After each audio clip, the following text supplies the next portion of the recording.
Hello mga kamyr and everyone. So this is my short video blog for today.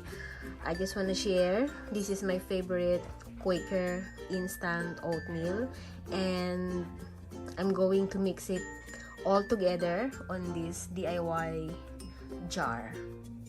So I'm having chocolate instant oatmeal. Rasmus, please be quiet. 200 grams. And the other side is 200 grams also of super grain Quaker. This is the plain one, the no flavor. This is chocolate and this is the instant oatmeal. So pareha sila instant, magkaiba lang, yung isa no flavor, yung isa chocolate. So paghalo-haluin ko to doon sa lalagyan, and then para may flavor. So ganyan yung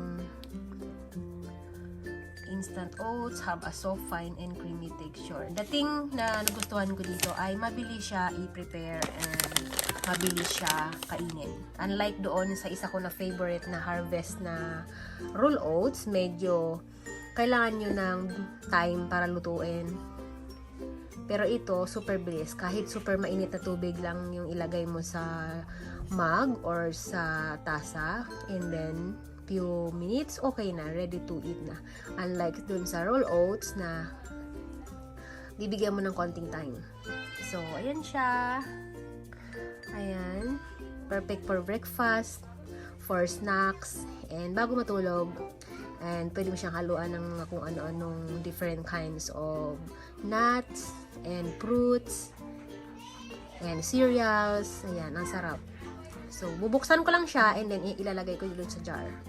So, ayan siya. Lagyan natin ng chocolate. And then, yung plain one.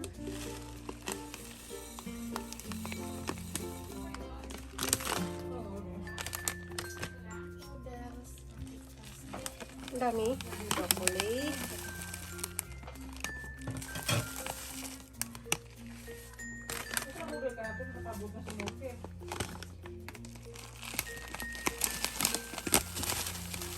Ayan.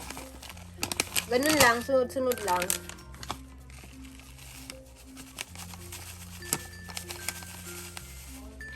Ayan siya.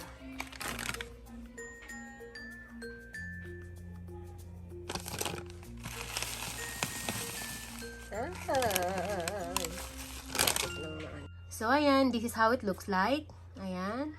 Pasensya na po, maingay sa labas. Ayan. So, ang ganda ng combination. Ayan siya, yung instant natin na oatmeal. Lasa siyang masarap kasi pinagmix ko together. So, sakto lang yung 200 grams na dalawa dito sa isang lagayan. Ito ay pinaglagyan ng Ovaltine. And ayan siya, saktong-sakto. So, anytime ready to eat. Napakadaling i-prepare. So, that's it for now, my vlog. Sana nagustuhan nyo. You can try also if you want. And thank you everyone for watching. So, bye-bye!